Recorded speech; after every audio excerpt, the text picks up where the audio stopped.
Dr. Kizza Besigye akaabidde amaziga mu kkooti era nga ne famire ye munnange eweddemu essuubi akatambi ogenda kubanga okeerabirako mu maaso awo. Dictator Milly Bawachozi Beki munnange ate naye afunye omukyalo omulala bannange. Abasajja bo ebintu tebabirwisaamu yadde n'akatono nabo ogenda kubanga obeerabirako mu maaso awo. Ray P n'ebindeeba wamma nabo bali bulala. Mugamba mutya, mwasibye mutya bantu bange? Kansuubire nti muli bulungi ba mikwano nga enkola yaffe. Mbasaba video no mujimpe like era nensaba gwe wenna atunaba kusubscribinga wano ku Sufia News Extra nti mukwano subscribinga era onyigere mu notification bell emesubwanga byonna byemba nteekayo wano ku Sufia News Extra. Nnyongera okusabirako omwo mwenna abalwadde abakosefu tinsaba ekisa kya Mukama ate kibatuukeko ba mikwano. Sheikh Ashraf Dembe omusomi w'edduwa akola ku nsonga z'amaka oyagala kufuna butuuze bweru business zo nga tezitambula bulungi obanga gwe ogobye ku by'okugenda ebweru mukwano nga bakulya buli ssente zo mukubireko ennamba y'essimu era wate wamma agenda kubanga akusomera edduwa era nga tuna ne bannaffe aba BF Suma bajanjabisa ddagala lya butonde bakubireko era nga gwe wenna ayagala okulanga naffe wano business ku Sufia News Extra ennamba weerawo ya WhatsApp ate osobola okujja ne tubyogerako. Munnange sigenda kulwisa onkutandise ne Mama Kale munda Mama Tuusu Ray P ono nno avuddeyo ne yeebaza omuhusband w'ebindeeba n'amugamba bannange sweetheart baby weebale nnyo okunzija mu lukalala lw'ennyaanya. Yes bwatyo bwakyogedde omanyi bingi byayogedde naye nze kasooke mbateereko wano akatambi ate musooke mulabe wamu obulamu bo butambulira ddala nga we yabubalira. Mukama yamusuulako omusajja akasente alinamu ebintu bya laavu kika bannange.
Ray P bwatyo munnange wayongedde okulumya abo bonna abasekera relationship ye. Nzijukira ebigambo byayitingana bingi ng'omusajja yakamufuna nga bwali omuyaaye omusajja mwenzi omusajja biki talina mulimo takola agenda kukuula wamma abaddiya ebigambo byali bingi nnyo nnyini ddala. Naye munnange Ray P n'aguma yagamba oba muyaaye oba mubbiize ye wange ye yantaddeko akaweta. Kale bwe tweyongerayo ewa Ssenga Kurannama ono nno munnange naye bw'atyo ayongedde okulumya full figure nti munnange buli gyamugamba nkuwadde simpoke mukugabidde. Naye munnange ku Valentine Ssenga Kurannama bw'atyo bwe yavuddeyo n'omuhusband we ate era kimanyikiddwa buli omu amumanyi omuhusband we. Naye munnange ye full figure talina n'omu gwe yatulaze kabeere simpoke.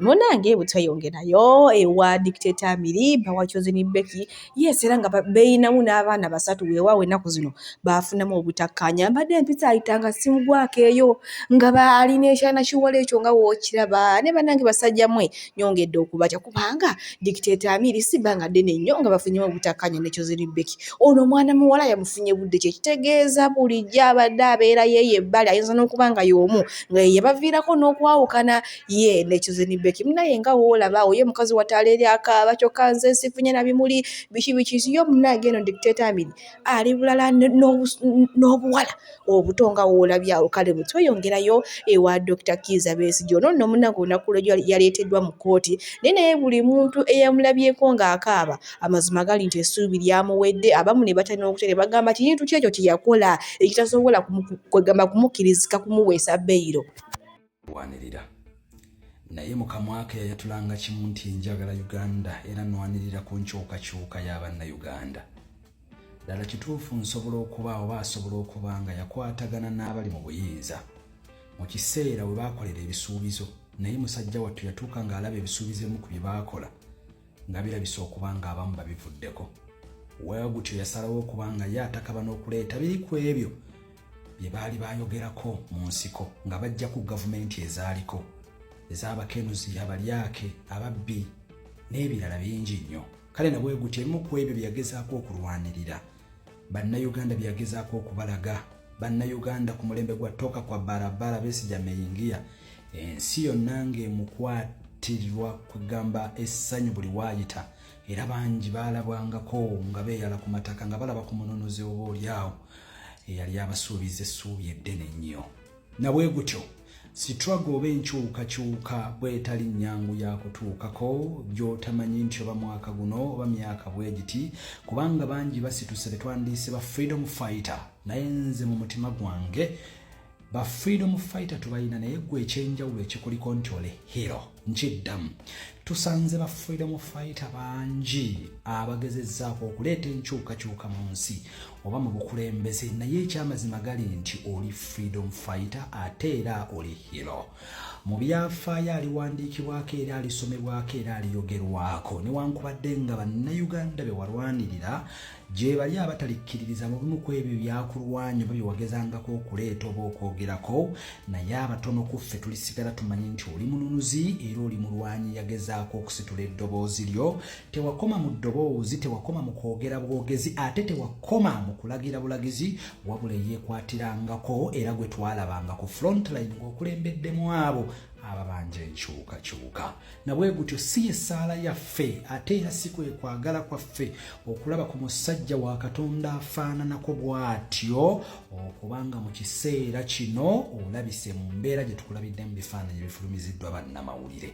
Kikwasa ennaku nti mu bimu ku ebyo bye mwesuubiza era bye wasuubiza ne bye bagezaako okusuubiza, gw'abalala ebirooto byabwe byatuukirira. Bavuga mu mmotoka za bbeeyi, basula mu zikalina, basula mu zigoloofa, bazimbya mu mawanga ag'enjawulo, balina accounts mu mawanga ag'enjawulo. Buli kimu bakikoze okwegaggawaza ne families zaabwe ennungi zibalabako buli we beetaagidde, bafuluma amawanga buli we baagalidde. Gw'omutango ne saddaaka gye wawaayo yakuba nti owandiikibwako mu Guinness World of Records okuba nti ye gwe muntu akyasinze okusibwa emirundi emingi mu nsi yonna. Kikwasa ennaku. Sikakasa nti gwe okuyingira ensiko okuleeta gavumenti eno ekusibye oba ekutuusizaawo wooli nti walowoozaako nti gwe olibeera ku sayidi yakusibwanga nnaku zo zonna nakulabika bw'otyo omusajja omukulu.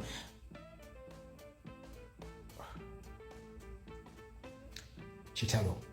Nsaba Bannayuganda ke kaseera ke tulina tusituke tukoowole eddoboozi limu, twogere eddoboozi limu. Free Dr. Kizza Besigye. Kikwasa ennaku. Batiimu Dr. Kizza Besigye bo munange batandise dde okwekuŋŋanya nga bagamba nti kale akiisiko baagala Bannayuganda balabe akatono ako Dr. Kizza Besigye ke yakola, naye ate baleme kumunyigiikiriza nga mu ye atali muntu mu Uganda oba kale atalina kirungi kyonna kye yali akoze. N'ogamba nti omuliro gw'omu ggulu agufunidde ku nsi. Dr. Kizza Besigye omuliro gwe agufunidde ku nsi. Imagine okubeera nga olina abantu banno ne bakuyisa mu muliro gw'olina okuyitamu ng'oli mu ggulu. He has seen it all. He has tasted it all. Like life has tasted him and he has tasted life. Dr. Kizza Besigye yeetaaga kufuna obujjanjabi. Bwe bukya kumakya omusajja ono ne tumuluuzinga. Ekitegeeza nti emisango gye mwamusibira tagenda kubeerawo kugiwoza. Kubanga tosaana kuwoza na mufu. Oba tosaana kukujja ku musango ogumugyeko oguteeke ku mutabani we oba ku mukazi we. Guba guwedde. So kati okumulaba nga ali mu state bw'ati ne mumuzzaayo ne mukomera ne mumuzzaayo ne muleeta bwe mumuzzaayo kiragira ddala nti emitima mibi. Kizza Besigye alina right ye ng'omuntu okufuna medical attention. He has a right.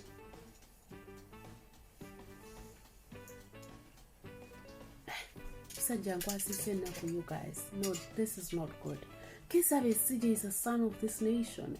Kizza Besigye yalwanirirako ku mirembe, emirembe egiri mu Uganda yateekako ko. Why now? Lwaki abeera mu mbeera bw'ati atunule bw'ati? Bannayuganda ne tusigala nga tusirise, ne tusigala nga tutunula. Gw'ofuna otya amaanyi agali emmere ng'otunulira Kizza Besigye ng'afaanana bw'ati? Aside politics and all that nonsense gye mubeeramu, kano kantu k'abuntu. Mulinga abagamba nti mwagala buki ku makya aveewo ebirala bitambule. Biki byaganye okutambula ebiganye? Nti Kizza Besigye kasita ali mukomera kati kino kiri mu kutambula. Singa avaayo tekigenda kutambula. Singa afuna medical attention tekigenda kutambula. This is really sad. It is so sad. It is so sad to look at him. Not even that. But looking back at what he has done, what he has been to Uganda, this is really sad. Awo nno wetuli bannange, amazima gali nti ekkomera ddyo si kyangu nze n'okukyogerako obwogezi mpulira n'omubiri gwesiwala. Omusajja omukulu waddira mu maaso ga kamera n'akaaba. Abalungi abatuwuliriza era abatulaba, olunaku olwaleero tukyaddeko ewa Sheikh Ashraf Dembe. Ssebo nsanyusa okubalaba. Amannya agange ye Sheikh Ashraf Dembe akola ku bizibu by'enjawulo. Omuntu singa aba alina ebirwadde musomereddwa, tunywa amazzi ga lukuya nga bw'obadde ogalaba. Tugenda abantu ku kyoto ne twokya emizimu emibi egibabaamu n'okulomba edduwa. Abantu singa abeera ng'ali wano atuuse sobola okumulombera edduwa, ne waba atatuuse nga mpadde amannya ge naye ng'ali wala. Neetaase ennamba yange yeeno eri 0707763711. Nammwe bannyinaffe abali ebweru oyagala okuba nti oyagala okulombera ku dduwa ng'olina ebizibu, viza zibuze, amaka gakolongotana, ssente zikola zimpita mu ngalo, ojja kumpeereza ekifaananyi kyo n'amannya go. Ebyo byokka bijja kumala, nja kulombera edduwa ojja kutereera. Olunaku olusembayo mu mwezi mba n'edduwa eyawamu ffenna n'abalwadde bange abakadde n'abapya. Salaamu alaikum warahmatullahi wabarakatuh. Tukyali ku nsonga zezimu za Dr. Kizza Besigye. Omanyi munnange, abantu abamu beeraliikiridde kyabennyaminyizizza okulaba ng'omusajja omukulu ng'ate ali mu kukaaba. Naye nga maaso wano waliwo akatambi nga bo bagamba nti bo baakoowa katemba. Mbu Dr. Kizza Besigye munnange ali mu katemba ne mukyala we Winnie Byanyima. Bannange bingi ngenda kubanga mbalekerako akatambi, nze sigenda kubanga nsoosootera ensonga, wabula waliwo ababyogedde era nze kambasibulire wano Omukama abampeere kyonna kimusinga okwagala. Jjukira ne kkooti nayo yeewera egamba lwakuba nti balina kisa, naye mbu ekintu kye yakola yalibadde asaana agenda kalaba oba kiki tebakyogera, naye mbu ekintu kye yakola yalibadde tasaana kuba yanamulamu oba yali alira mu nsi yaffe lukwe. Sijja kulimba sibimanyi naye nga nange nabiwulidde nga babyogera. Besigye mutujje mu sympathy card zammwe, mutwesonyiire ddala. Oyo katemba wammwe gwe mukola gwe ne mukyala wo Winnie Byanyima yatutamira ddala. Besigye oli mubi nnyo, nti mwe mwawa Museveni gaapu. Abantu abaali balwanyisa Museveni nga mwe mubawaayo Museveni n'abatugumbula. Mwatutama ffe tumanye ebikolwa byammwe n'ebikolobero byammwe bye mukoze ku bannayuganda. Muli babi nnyo. Mutujje mu katemba mbwe alese sympathy card, mbwe yenna alaga, mbwe emimwa gikaze, mbwe biki. Gwe Besigye tolina mu kkomera, toliyo.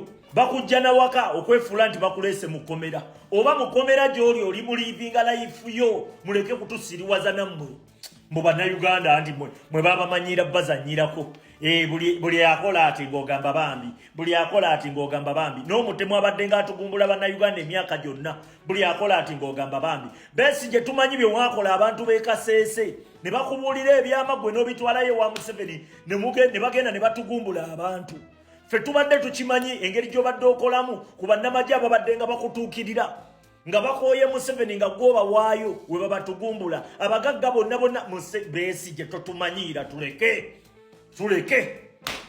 mukyala wo Winnie Byanyima saawa zino buli statement gyakola ebekkakkanya mukulembeze waffe Robert Kyagulanyi Ssentamu ffe tumanyi ebikolwa byammwe n'engeri gye mukolamu ebintu mubeera mu kutuwuddisa kutulowoozesa nti oba osanga mulina kye mwagaliza eggwanga naye nga tewali mukoze ebikolobero ku bannayuganda wategekanga okwekalakaasa okutaliimu Museveni n'akwata abaana balina emitima egyagala eggwanga lyabwe n'abateeka mu makomera nga togezaako wadde okulondoola nga togeza nako nga eva obeera mu kwekalakaasa okutaliimu n'otutegekera n'okwekalakaasa okugjako Museveni nga tulina kukuba ng'ombe mu kibuga mbutukube ng'ombe tujjeko Museveni mbutukube amasepiki tujjeko Museveni bannayuganda baatuukanga mu budde nga bagamba nti awo boosanga omusajja katumutwale nga gw'olangirira mulinde ekiddako ng'omala omwezi mulamba nga bannayuganda bamala okukkakkana oddamu kulabikirako mu butale ogamba tetumanyi mizannyo gyammwe mutujje mu katemba wammwe Besigye mutujje mu katemba wammwe ekyo nkibabuulira mutwesonyiire ddala ebyo bye babakuba ebifaananyi ne mulaga nti muli bannaku kyokka obadde ofaanana bulungi nnyo nga toli mu kkomera era eyo enfaananayo obadde nga bwoti ebbanga lyonna twabadde twaguma bugumi nga tugamba omusajja nga tulowooza omusajja ali ku mulamwa yemmwe mwawa Museveni gap n'okuwamba institutioni zonna nga mwe mulimu kwebasa bannayuganda mubabuzaabuza kati otutaddemu katemba mbuweefula mbaoli mu nnaku omusajja Robert Kyagulanyi Ssentamu najja n'azuukusa abavubuka ng'omuntu atayagala Museveni era ayagala eggwanga lyo eyaligambye nti katwegatte n'omusajja Robert Kyagulanyi Ssentamu tugobe omusajja waddamu kugaba omusajja n'agamba bannayuganda twebeereremu nti ekyo ekigambo kya busosoze obwo busosoze gwe eva okkakkanya byanki okkakkanya bya Robert Kyagulanyi mwana mwatutamadda mutwesonyiire ddala Besigye mutwesonyiwe gwe ne mukyala wo Winnie Byanyima ne banenya pulezidenti waffe nti muli wa bisiya nga gw'olina n'omwana omuli w'ebisiya gawedde emirimu naye nga gwe tebakunyegako tebakugambako nga waliwo n'obujulizi byebyo bye twabagambanga nti Besigye baalinga balina ebintu byebasobola omunenya ebituufu ng'okubba sente z'erikopita ze baakutuma ogenda okugulira eggwanga Uganda n'oleeta ebyelikopita ebikadde ng'okugula engatto ez'oludda olumu ez'omu kugulu okumu byonna Museveni teyabikunenyezaako ng'atandika kutuleetera simanyi yakutta omwana simanyi yakoze biki naye nga wali eri waliwo n'obujulizi mulowooza muyinza okutuza mu katemba oyo neera mutugjeeko wamma mutwesonyiwe